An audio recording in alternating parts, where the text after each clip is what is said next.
You were 8 the first time you burned the onions, standing on a chair that wobbled under your bare feet, stirring a pan that was too hot, listening for every sound in the house at once, baby breathing in the next room, TV leaking from the bedroom, the heavy silence of adults who had dropped the world into your hands and called it love. You didn't grow up ignored in the obvious way. You grew up so necessary that your own childhood was quietly sacrificed to keep everyone else alive. This video isn't about being mature for your age, it's about what happens when a child becomes the emotional firewall of a family, and responsibility stops being a compliment and starts becoming a nervous system. We're going to talk about why you still feel guilty when you rest, why chaos feels weirdly familiar, and what it actually means to heal when the only story you've ever known is, they need me more than I need me. Sometimes the hardest part of healing is realizing that the version of you who saved everyone was also the one who was never allowed to exist. Let's start here. You don't remember a version of yourself that wasn't the responsible one. You were the kid who knew which parent was about to explode by the way the keys hit the table. You knew which sibling needed food, which bill looked scary, which adult lie was hiding behind a too bright smile. Other kids got grounded for not doing their chores. You got praised for doing chores that were never meant to be yours. Calming drunk adults, translating hospital forms, comforting a parent who whispered secrets into your small body because there was no one else. People said, "You're so strong, so wise, so put together." But it didn't feel like strength. It felt like there was a constant fire alarm ringing inside your chest, and you were the only one who knew where the extinguisher was. You learned early that your feelings were negotiable. If you were sad, and a parent was sadder, there's one. If you were tired but someone needed something, your body became a loan you kept signing without reading the terms. So now, as an adult, simple things feel strangely loaded. Asking for help feels like betrayal. Saying no feels like pushing someone off a cliff. Resting feels like you're letting the house burn down behind you. And love? Love feels suspiciously like obligation. You find yourself drawn to people who need saving, to jobs that overuse you, to dynamics where you're the therapist, the translator, the crisis manager, anything but just a person. Some days you don't know who you are without a problem to fix. You don't know how to want anything that isn't justified by someone else's need. If any part of this feels uncomfortably accurate, I want you to stay with this. Not to prove how broken you are, but to see that this pattern has a name, a history, and most importantly, a way out that doesn't require you to abandon the people you love or the parts of you that kept you alive. First, let's name it.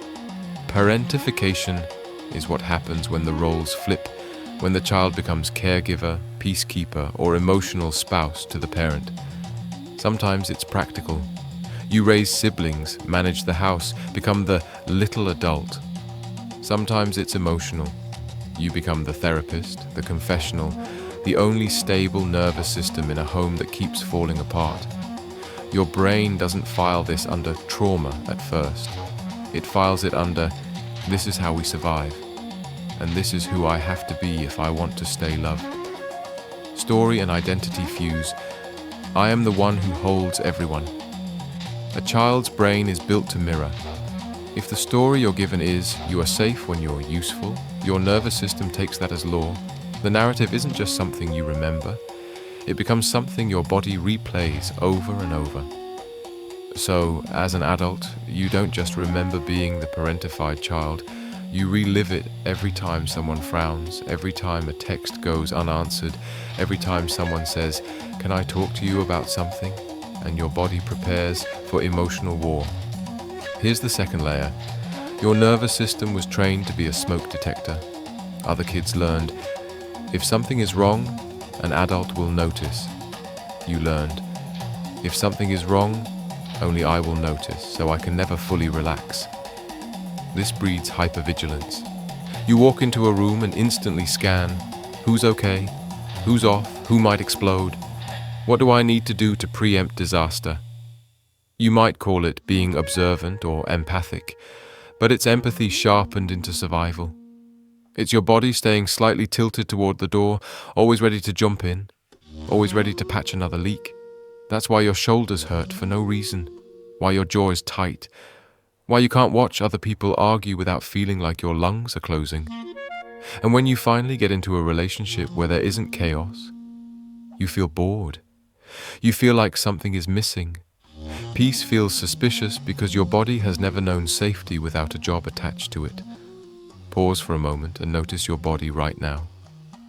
Did your chest tighten? Did your breathing change? That's not you being dramatic.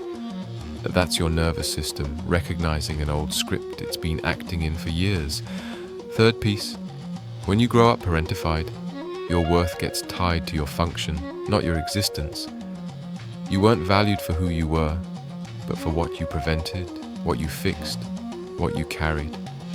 The smile you got wasn't, "I'm happy you're here." It was, "Thank God you handled that." So you learned a quiet equation: useful, lovable, tired, selfish, needy, really dangerous. Compliments became double-edged. "You're so strong" felt less like encouragement and more like a contract renewal, proof that no one was coming to take the load from you. "You're so mature" meant, "We don't have to worry about you," which often meant no one did worry about you. As an adult, that shows up as an ache you can't name. You achieve, you care, you overperform in every role. But when you're finally alone, you feel like a ghost in your own life. Everyone is leaning on you, but almost no one actually sees you. Now we have to talk about the part that isn't your fault, but has always been on your shoulders, the system around you. Parentified children don't appear out of nowhere. They are produced by families, cultures, and economies that are under-resourced and overstressed, and by adults who never got to be children either. Maybe there was addiction in your home, or mental illness, or chronic illness. Maybe you grew up in poverty or in an immigrant family where the kids learned the language first and became the bridge to the outside world. Maybe the adults were physically present but emotionally drowning, and you became the life raft. Society praises this. We call 5-year-olds little man of the house, or tell daughters they're basically like a second mom. We glamorize the old soul, the gifted helper, the rock of the family, without asking what it costs a child to become that rock. Entire cultures romanticize sacrifice, especially for certain genders. Good daughters put everyone first. Good sons protect their mothers. Good kids don't complain, don't burden, don't need. So of course you thought this was who you were meant to be. The problem was never your capacity to care. The problem is that a world short on support quietly decided a child could be cheaper than a therapist, steadier than a stable government, and more reliable than a functioning healthcare system. You were never the problem. You were the adaptation. Quick reality check. If you're recognizing yourself here, you are far from alone. There is an entire invisible generation of eldest daughters, golden children, little adults who spent their childhoods holding up houses that should have had foundations, not just you. Fifth, this doesn't stay in childhood. Parentification leaves fingerprints all over your adult life. In relationships, you might be magnetized to people who are chaotic, wounded, or perpetually almost ready to change. They feel familiar, not because they're good for you, but because your nervous system knows exactly who to be around them. You might find yourself doing emotional labor at work, remembering everyone's birthdays, smoothing over conflicts, taking on the tasks no one else wants, becoming the unofficial counselor of the group. Burnout doesn't arrive as a shock. It arrives as a quiet, unsurprising collapse. You struggle to receive. Compliments make you awkward. Gifts make you suspicious. Support makes you feel indebted. Even healing can become another performance. You turn therapy into homework, self-help into a syllabus, healing into a project you need to score highly on, instead of a slow relational process where you get to be messy and incomplete. And underneath all of this, there is often grief. Grief for the birthdays you planned but never enjoyed. Grief for the childhood you watched yourself live from the outside, holding the camera instead of being in the picture. So what does healing actually look like when your entire identity was built around being the parent? The first step is language. I was parentified is different from I'm just responsible or I'm naturally the caretaker. One blames your personality. The other recognizes a survival role that was handed to you way too early. When you name it, you move it from this is just who I am to this is what I had to be. That tiny shift creates space for a new question. Who am I when I'm not on duty? The second step is practicing unnecessary care for yourself. Not self-care that's secretly productivity, like I'll rest so I can work harder later, but small acts that serve no one's crisis.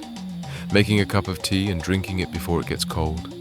Reading something just because it's beautiful, not because it's useful.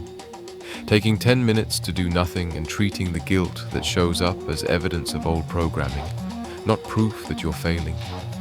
At first it will feel wrong. That's okay. Your body is learning that safety doesn't have to be earned. Third, renegotiate responsibility. You don't have to swing from I take care of everyone to I cut everyone off forever.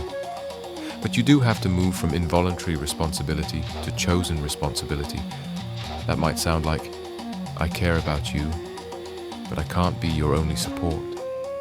I can listen, but I can't be the one you call at 3 a.m. every time. I love you, and I'm also allowed to have a life that isn't organized around your crisis. When you set these boundaries, the old guilt will flare. That doesn't mean you're doing something wrong. It means you've touched the wire where love and obligation were fused together. Fourth, learn safe dependence in tiny doses. Ask for small things that feel almost embarrassingly simple. Can you help me carry this? Can you check in on me later this week? Can you just sit with me while I figure this out?